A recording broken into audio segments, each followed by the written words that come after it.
Hi friends, welcome back to my channel. మనకి sweet తినాలని అనిపించిన లేదా ప్రసాదం కోసమైనా ఈ విధంగా రవ్వ కేసరి చేసుకోండి, చాలా బాగుంటుందండి. నేను 1 కప్పు బొంబాయి రవ్వ తీసుకున్నాను, 1 కప్పు బెల్లం తీసుకున్నాను. ఇప్పుడు మనము స్టవ్ ఆన్ చేసేసుకుందాము. కడాయి పెట్టేసుకుందాము.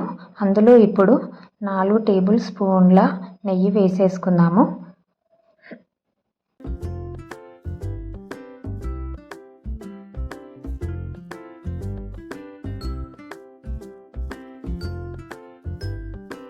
నెయ్యి వేడయింది కదా, ఇప్పుడు ఇందులో బాదం జీడిపప్పు కలిసి నేను ఒక 15 తీసుకున్నాను.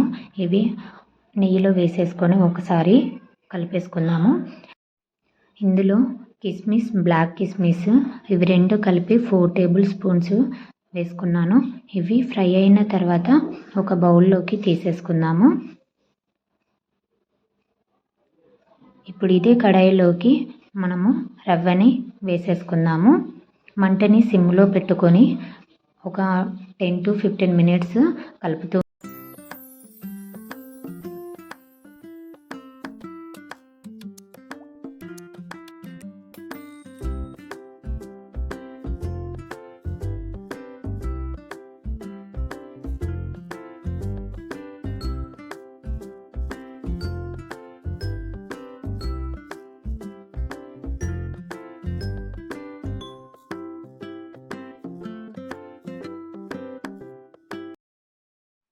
ఇప్పుడు మరో సైడు ఒక బౌల్ తీసేసుకొని అందులో 1 కప్పు బొంబాయి రవ్వకి 5 కప్పుల నీళ్ళు యాడ్ చేసుకున్నాను.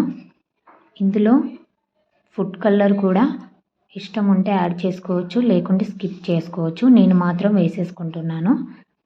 ఇవి మరగనిద్దాము. రవ్వని ఒక 15 మినిట్స్ ఈ విధంగా వేయించుకున్నాం కదా. ఇప్పుడు వాటర్ హీట్ అయినవి కదా, ఇప్పుడు ఈ వాటర్ని రవ్వలో కొన్ని పోసుకుంటూ కలుపుకోవాలి. రవ్వని బాగా కలుపుకోవాలి, లేకుంటే ఉండలు కట్టుతుంది. ఇదంతా కూడా బాగా కలిసేలా కలిపేసుకుందాము. స్వీటు ఎక్కువగా తింటే మీరు 1.5 కప్పు కూడా తీసుకోవచ్చు బెల్లాన్ని. నేను మాత్రం 1 కప్పు తీసుకున్నాను.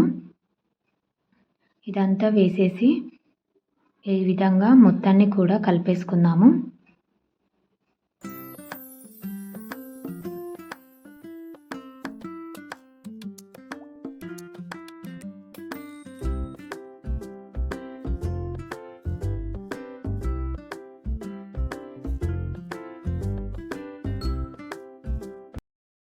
మొత్తం ఈ విధంగా కలుపుకున్న తర్వాత ఇప్పుడు ఇందులో 1/2 టేబుల్ స్పూను ఇలాచీ పౌడర్ వేసేసుకుంటున్నాను. ఇలాచీ పౌడర్ వేసుకున్న తర్వాత కూడా అంతా కలిసేలా కలుపుకోవాలి.